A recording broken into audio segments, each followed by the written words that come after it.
E aí, galera?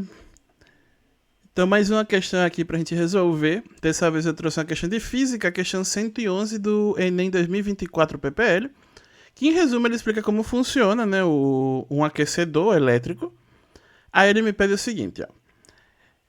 Ele indica aqui que vai ter, né, a fonte que vai ser a nossa voltagem. A gente vai ter a corrente elétrica e vai ter uma resistência que justamente por efeito Joule, ela vai esquentar, assim a gente consegue esquentar a água. Beleza, até aí.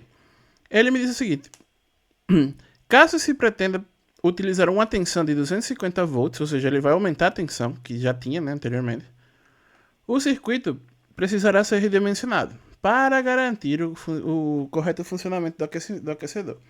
A corrente deve ser mantida. Esse daqui me diz uma coisa. Quando a gente vai ver a parte de circuitos elétricos, a gente vai dar uma olhada principalmente na lei de Ohm. Tranquilo? Na lei de Ohm, ele me diz o seguinte: que a tensão que vai passar pelo circuito, ela vai ser igual à resistência que tem esse circuito vezes a sua corrente. Então, a partir daqui, dessa fórmula matemática, a gente pode saber o seguinte, ó. Se eu quiser manter, o que ele me diz é o seguinte, que a corrente deve ser mantida. Isso quer dizer o quê? Que esse valor aqui ele não muda, ou seja, a gente vai ter esse valor constante. Tendo esse valor constante, a gente chega ao seguinte: eu posso analisar esses dois, tanto a tensão como a resistência.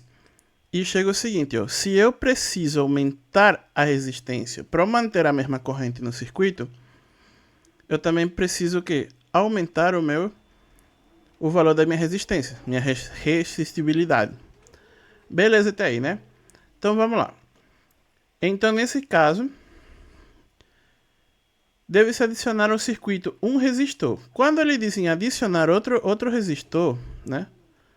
A gente está tendo o quê? Que eu vou ter dois resistores a mais, certo? Ou seja, mais um resistor aqui.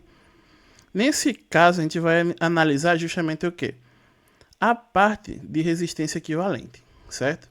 Que eu vou ter dois tipos. A gente vai ter ou em série ou em paralelo. Lembrando, quando é em série, isso quer dizer o quê? Que eu vou ter uma resistência do lado da outra. Sendo que aqui que está o point. Quando a gente tem uma resistência em série, vocês vão lembrar o seguinte, ó, que a corrente ela não muda, ela é constante, certo? Aqui que vai estar o grande ponto para a gente conseguir resolver essa questão. Por quê? Eu vou ter a variação de tensão, ou seja, cada resistência vai ter sua tensão diferente, porém a corrente vai ser a mesma. Tranquilo?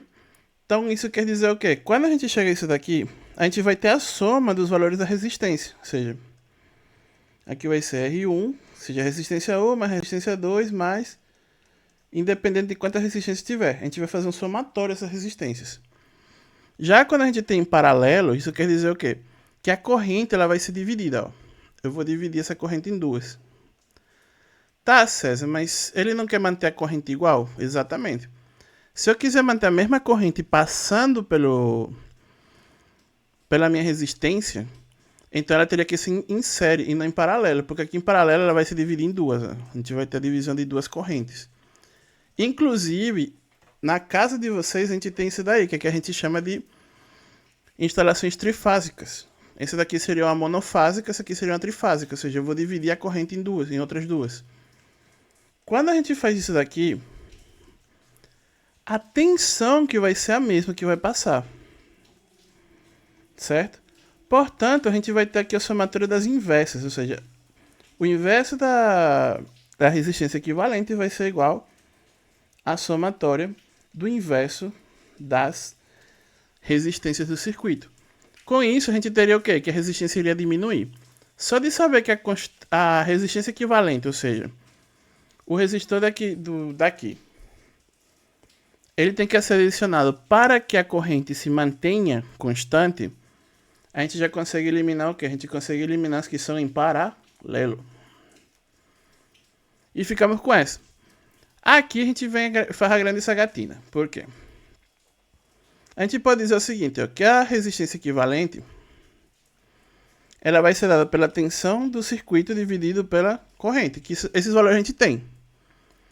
E como é uma resistência em série, eu posso dizer o quê? Que a resistência 2, que é a que a gente vai adicionar, mais a resistência que o circuito já tem, que é essa daqui de 40, é igual a esse valor aqui, que no caso seria o quê?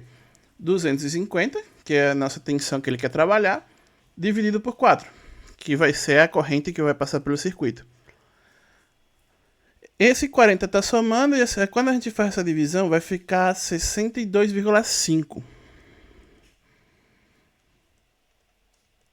E esse 40 passou subtraindo. Então, no caso, nossa segunda resistência que a gente tem que acrescentar seria de 22,5 ohms. Portanto, chegamos no nosso gabarito, letra B. Deu bom. Eu espero que vocês tenham gostado. Não esquece de me seguir para a gente continuar gravando essas resoluções para vocês. Um grande abraço e até a próxima.